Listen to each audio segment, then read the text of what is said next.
talking to the Rogue Ballerina today on SoJannelleTV. You know, I am very, I feel very blessed to have met you and for you to share your story here on the show. Our show talks about stories of immigration and representation. And I think when we talk about representation, especially in the space of ballet, that is you. We can't talk about that without Georgina Pazcoguin, who has done so much in the space of ballet, and in doing so has been raising the Philippine flag as well.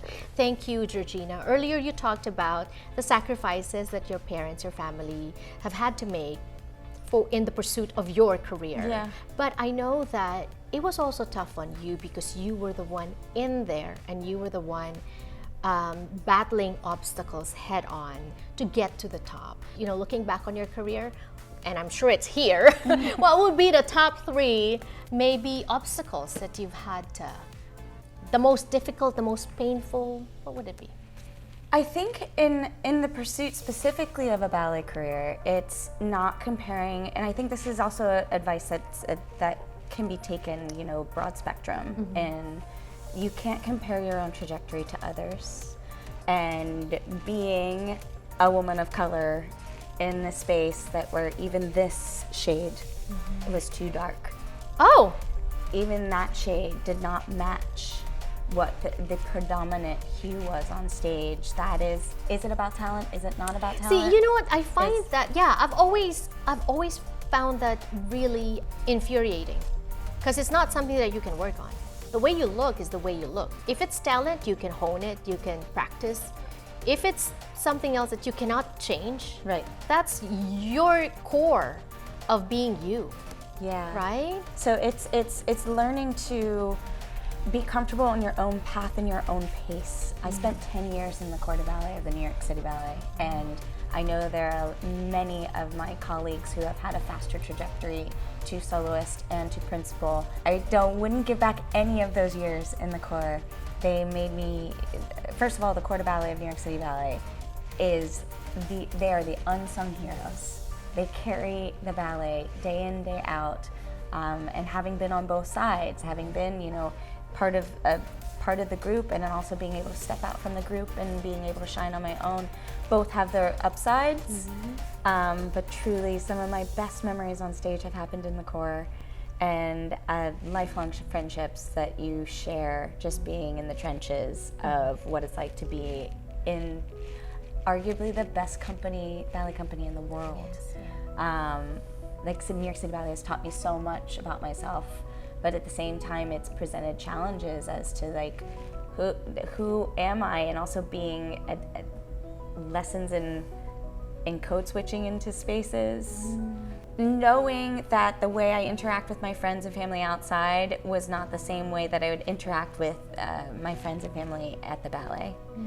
And I think that has been like wildly influential as someone who is mixed race. I mean, we talk about like being one or being another, and the world loves to put people in boxes, right? And when you don't fit necessarily in any of those boxes, it becomes very confusing. Right.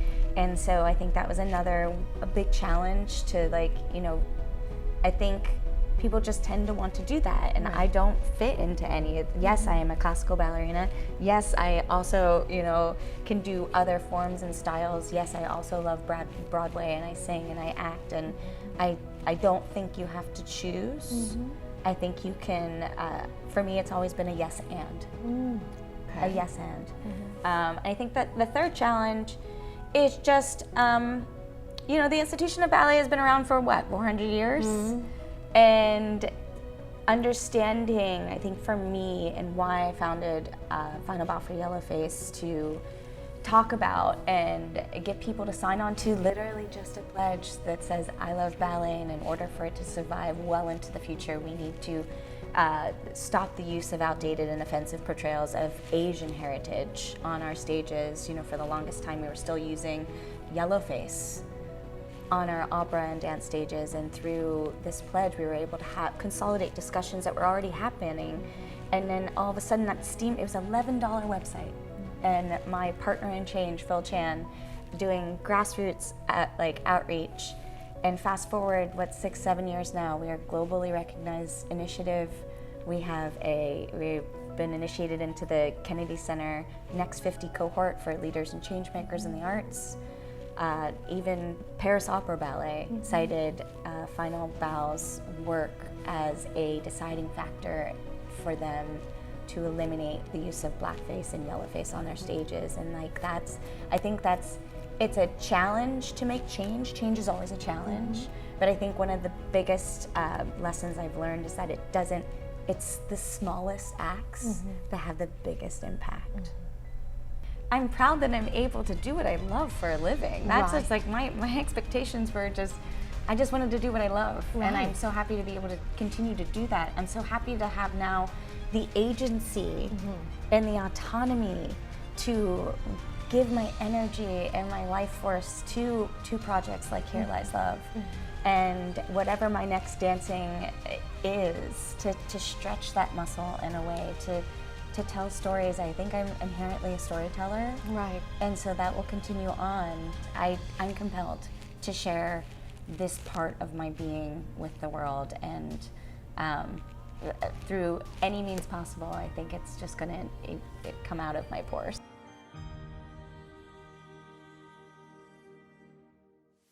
Talking to Georgina here on the show. If you're just joining us, you've missed the first 3 segments already, but not to worry, because we are on social media where we actually feature longer, fuller versions of these interviews that you see on TV. So make sure that you subscribe to our channel, youtube.com/SoJannelleTV. Click on the notification bell so you know whenever we drop new content. We are also on Facebook and on Instagram, and of course on TV. Georgina, you have such an amazing, illustrious career thus far. That said, despite the, feeling compelled to dance, obviously it is your passion. Was there ever a point when you said, this is enough, maybe I'll just stop? Maybe absolutely. In my lowest of lows, it is such a full body experience. You are a professional athlete, and then you're met with all of these, even if you hit every metric of what a ballerina should be, it's still an amazingly hard career.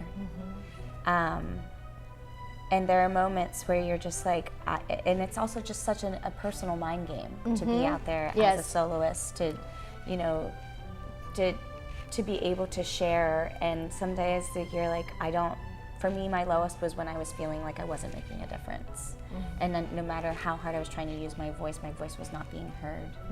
And it has always been the friends closest to me, the friends like Diana, the friends like Phil Chan, who have been like, just you walking in the door of that space, of that institution, is you being an activist, is you showing your dissent. Your existence is a form of dissent.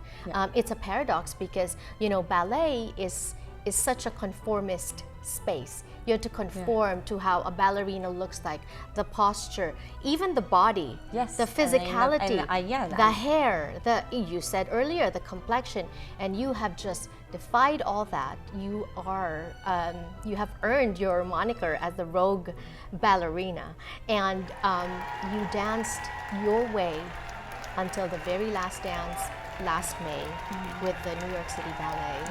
What's on the horizon for you? Well, you're resting right now from dancing. Well, we're resting from dancing.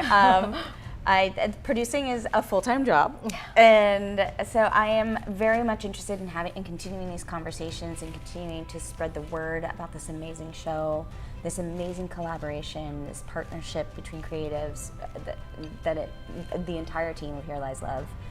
And I do think that there will be another iteration of Swan Dive in the future in some way, and I can guarantee you that you will see me on a stage soon.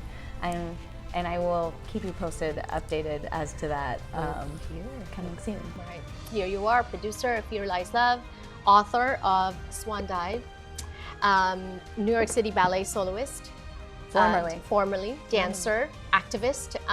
If there's one word that you want associated with your name, what would it be? I suppose it's technically 2, but change maker. Change maker. We'll end on that note. That's who you are. Thank you so much for everything that you're doing for the community And God bless you as you continue your journey. Thank you.